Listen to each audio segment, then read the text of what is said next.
इन्हीं के बाजू में बहुत अंतर्राष्ट्रीय महातीर्थ क्षेत्र और इन्हीं का है, लेकिन मोह जाग गया कि खनिया धाना तो हमारा है, तो पहले हमारा होना चाहिए। यदि प्रेम होता धर्म से तो कहते नहीं, पहले गो तीर्थोदय का होना चाहिए, बाद में हमारा होना चाहिए। यही प्रेम और मोह जाग गया। प्रेम व्यापक होता है। जो ये कहता है कि नहीं प्रेम में सब समाये रहते, सागर बूंद समाये, बूंद में सागर नहीं, बूंद में सागर नहीं समाता, सागर बूंद समाये वाली बात है। होता है, कोई बात नहीं, सबको होता है, अशोकनगर वालों को भी है, चिंता नहीं करना। वो तो सब एक से ही हो, कोई बात नहीं, सब में यही भाव आता है।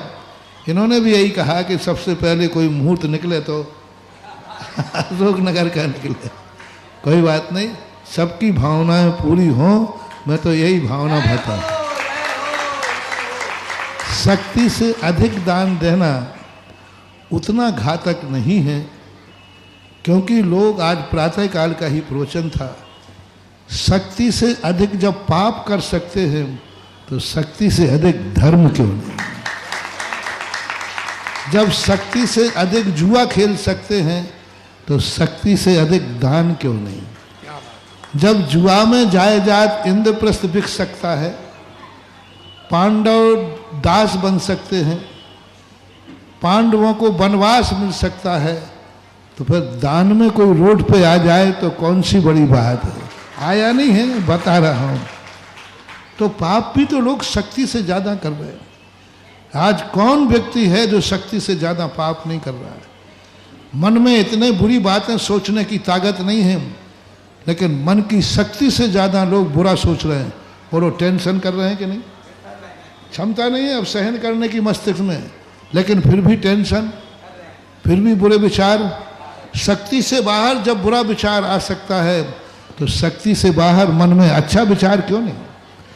शक्ति से ज्यादा जब आंखें बुरी चीजें देख सकती हैं तो शक्ति से ज्यादा प्रभु का दर्शन क्यों नहीं। शक्ति से ज्यादा हम दूसरों की बुराई सुन सकते हैं तो शक्ति से ज्यादा महाराज के प्रवचन क्यों नहीं। शक्ति से ज्यादा हम बक बक बक कर सकते हैं तो शक्ति से ज्यादा भक्तांबर का पाठ क्यों नहीं। शक्ति से ज्यादा हम और क्या क्या कार्य करते हैं जिसमें शक्ति नहीं है, समर्थ नहीं है, फिर भी करने के लिए भाव करते हैं। तो धर्म को यदि शक्ति से बाहर करते हैं तो कोई अजीर्ण नहीं हो जाएगा। हाँ, और लेकिन सबसे ज़्यादा खतरनाक है जो शक्ति को छुपाता है, जो शक्ति होते हुए नहीं देता है, इसका बहुत खतरा है। इसको कंगाल होने की पूरी संभावना है। जिसने शक्ति से ज़्यादा किया है वो तो थोड़े बहुत ही परेशान होगा, लेकिन जिसने शक्ति छुपाई है वो तो जन्म जन्मांतर तक दरिद्र होगा। जिसको हमारी नीति है, जो शक्ति छुपाता है वो सांप के कांटे के समान है, और जो शक्ति से ज़्यादा करता है वो बिच्छू के कांटे के समान है। दो में से खतरा किसमें है?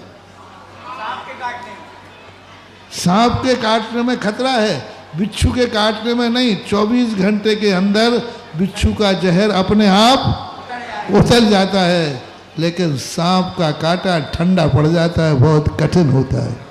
ऐसा